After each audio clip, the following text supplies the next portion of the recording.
Hi everyone, and welcome back to Hit or Miss Hallmark Movie Reviews. I'm Daniela. And I'm John. Welcome back. We're jumping right into it again. So what are we reviewing today? Today we are reviewing A Holiday Spectacular. The Rockettes. Can I kick? This is fun. Oh. That almost worked.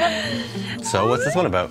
Set in 1958, the movie follows Maggie, played by Ginna Claire Mason, who sneaks up to New York City to make her secret dream come true, dancing live on stage in the Christmas Spectacular at Radio City Music Hall with the Rockettes, putting her high society arranged wedding on hold and sacrificing her once comfortable, privileged life. Oh. Wow. I loved this movie up and down. I mean, I was so excited for this one. I actually wasn't really, and it kind of looked like it had the opportunity to really kind of blow it because there's so many people in it. But it also looked like a very different kind of movie for Hallmark. Yeah, and they pulled it off in every aspect. We don't get a lot of period pieces, especially in the 50s. Like, we did see the 40s, I believe, which I believe was Journey Back to Christmas. And that was 40s? Just like giving Candace like a weird hat and a coat, basically. Has anyone seen my new red hat? But this, the scale they did this to the costumes, to the makeup, to the casting, they did a great to the job. accents, to the color grading, and like the way the movie looked, like they nailed it in every aspect. And to be honest, you and I weren't really aware of what the Rockettes actually did. Like, we had a little funny text exchange going on here. Yeah, because I was outside in the studio editing and watching it at the same time. We were actually separated when we were watching it. And I think you were just like, is it all just kicking? I wasn't sure what the Rockettes were. It was like, I didn't know like what their stage show was comprised of. Was it all just kicking? And then you saw like the next scene and all they were doing were these kind of like shoulder shrugs. And you're like, oh, so it's also shoulder shrugging. I'm like, oh my God. But no, they do a lot more. But so much more, and the costumes and like sort of the play, and I guess it was almost like a faux burlesque sort of thing. Yeah, all of that. Yeah, it's supposed to be a sort of a sexy show for wartime. For sure. And yeah, I get it. And I mean, I love anything remotely related to Broadway, and this not only had that connection, but I was also getting kind of like A League of Their Own. Oh, very much. Even Dirty Dancing. I mean, in theme, it was very much Dirty Dancing. The blurb is almost exactly the same. It's like, you know, against the parents. Against the rich hoity-toity parents. I loved that. And like, even all the scenes with them sort of missing their daughter on the television, just like really well done. It was great. And yeah, the Dirty Dancing and the League of Their Own things really locked me into this movie because I felt that very much so. I also really liked the narrative device of flashback. So an older Maggie in present day, played like exceptionally well by Margaret, is sharing her experiences with her granddaughter. So I thought that was a nice little way of telling the story, like via flashback. I tend to be a fan of that kind of stuff. If it's done well, if it's not too cheesy, I liked it here.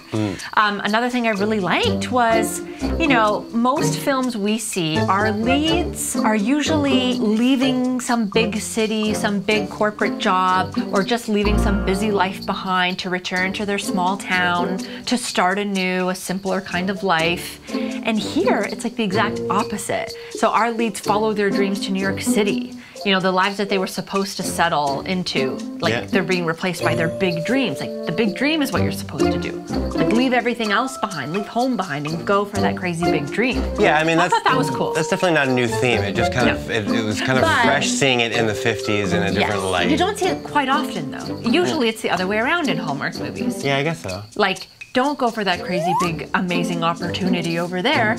Go back to your home, simple kind of life. Well, that's where the love is, and that's where the reality is. It had more of a Hollywood vibe, for sure. Yeah. And even like a La La Land, you know, go realize your dreams and hit the big city sort of thing. I actually thought it was different, and I don't see that very often. No, I definitely I also really liked that it was nice to see female friendship portrayed in a really genuine and sweet way. Nothing was too catty or too competitive. No, just that one girl in the beginning, but they had to build it like that. Right? Exactly. Yeah. And you know, that was the main thing that really made it feel like A League of Their Own, where it was like, it was that camaraderie. Yeah, I guess female camaraderie, supporting and building each other up. I mean, I loved the dancing. I don't even care if it was green screened and fake in any way. We'll get to that later. But yeah, for sure. I loved the energy. I loved the costumes.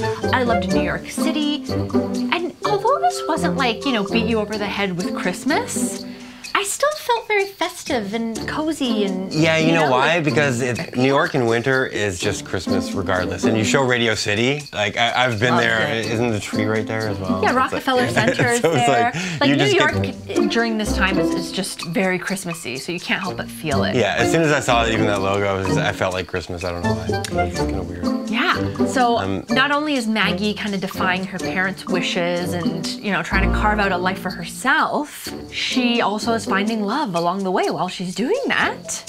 And I loved that who she found was also someone else like desperately wanting to follow their creative dreams. And it was very sweet. Yeah. But why don't we talk about performances? Yeah. So again, you know, we have a great ensemble cast here, but really the standout for me was John, played by Derek Klena, who is a Tony-nominated actor for his role in Jagged Little Pill. I mean, I know that set you up for sure. And he was excellent. He was definitely my favorite of the leads, and I just feel like he played that New York City tough boy perfectly, but he was also charming and sweet. He's an artist at heart. He was really good. But the other thing I noticed in the movie was like any other male in the movie was like an absolute Melvin. Like, with like pocket protector, and then he was just kind of he was like the only guy that had his like Hallmark suave together. I loved him. I thought he was just so sweet and charming, and yes, he had that tough boy, you know, New York City deli, New York like parents, like Italian, whatever, I don't know. I'm just throwing out words by association kind of thing. I commend Hallmark for whenever they use Broadway cast. Like it's definitely working out. You know, when they did it in Just One Kiss with Santino Fontana. Which we loved that one. That was amazing. And they should do this more often because it very much translates. It translates to screen almost better than the actors were used to. It's true. Well, you know, when you're singing and dancing, that's tough to kind of fake or tough to learn really well in a short amount of time. I doubt they get like 6 months to practice and become a Rockette. I mean, the choreography must so it's good to get actors who are triple threats, really. And, you know, Broadway people are, so that's great. Yeah. Who was the stand-up for you? Actually, the stand-up for me was a supporting role who played Maggie's best friend, Sophia. Oh, she was great. She just nailed it. Every time she was on screen, I felt like I was in the 50s. Yeah, her accent was perfect. She just like felt like if she wasn't there, I don't think the Maggie character would have worked. Like she needed her. A good counterbalance to more real life. Maggie is obviously from the upper crust of society, doesn't even know how to do laundry, doesn't know how to cook, doesn't really know how to do things. Sophia brought the reality of like, okay, now you need to know how to learn this stuff. And it was very well done, very well written. Good friendships there again, loved it. Very League of Their Own. Why don't we get a little bit nitpicky? Not too many it's really just the one thing. The green screens were a bit much. But you know, obviously, there's no way you're gonna. And actually, one of the scenes where they did the leg kicks, because we're talking about the CG leg kicks, and actually the people that were involved with the film, like I don't know if it was the writer or the producer, but they were like, we did what we could with the CGI tough. There. It's like, of course it's tough. So you really noticed when it was like everybody had the same leg sort of kicking up. It was too perfect. Yeah. Like too precise. And just for that reason, because we have nothing else to nitpick. Really, we didn't really want to mention some historical inaccuracies, but if that's the historical inaccuracies I wasn't even going to mention, but I will mention it because I feel like there wasn't any African American Rockettes until the late '80s or something, shamefully late by the States. So I feel like the writers or whatever the choice was to just gloss over that. Good job. This is still fiction, so of course, if that's worth mentioning anyway. Correct some sort of historical flaws that you guys got going on down there. Yay, Canada! Why don't we talk about the writer and the director? So the writer here is none other than Julie Sherman-Wolf. She is one of our favorites. She has never come up in a bad light on this channel. Her CV is very extensive with Hallmark movies. Some of our faves, Dickens of a Holiday, one of my absolute favorites, top 5 Christmas movie, love it. A Perfect Pairing, which we really liked. Absolutely. And You, Me, and the Christmas Trees? Yeah. That was a cute one too. With Danica, who's no longer... I was gonna say no longer with us, but that sounds too morbid. She's gone. Well, she has gone over to the dark side. Good. Now hate has made you powerful.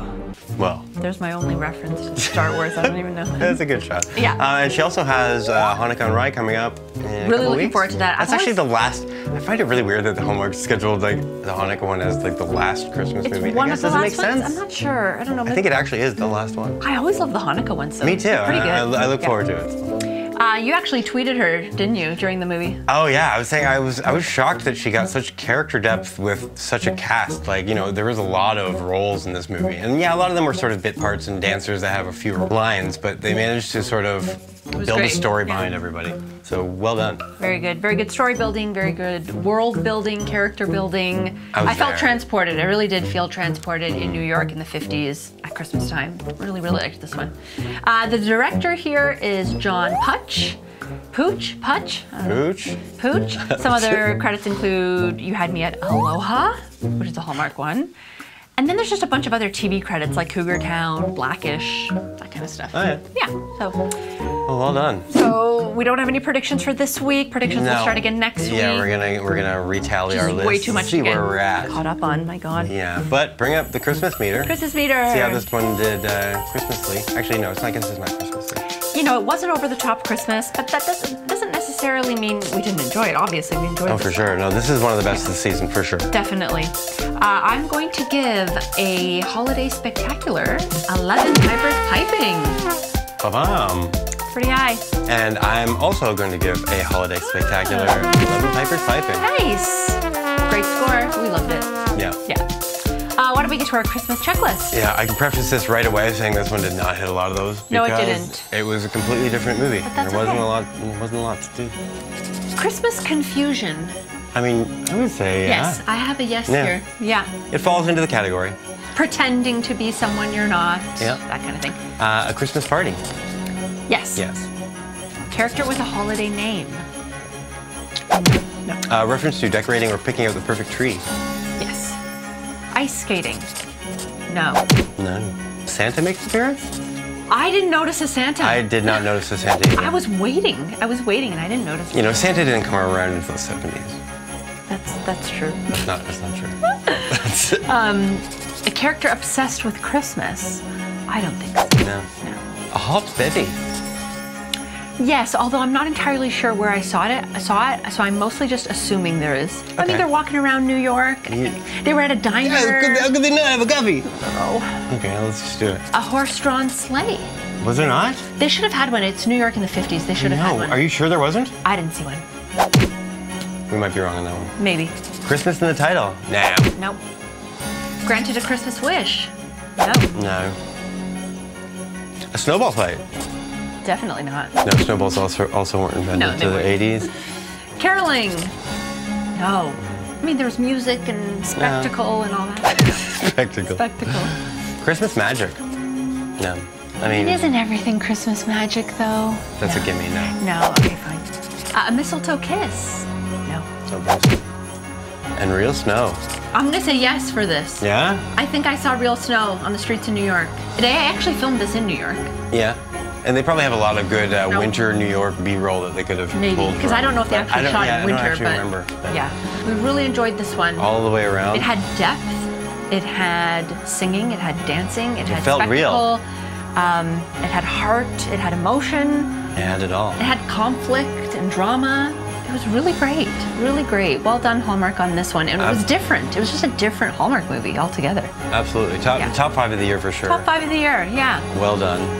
But let us know if you liked it. Where did it fall on the Christmas meter for you? And don't forget to like, share, and subscribe if you're enjoying the channel. And click the little bell to receive notifications. Thanks, everyone. Until next episode. Bye. Bye.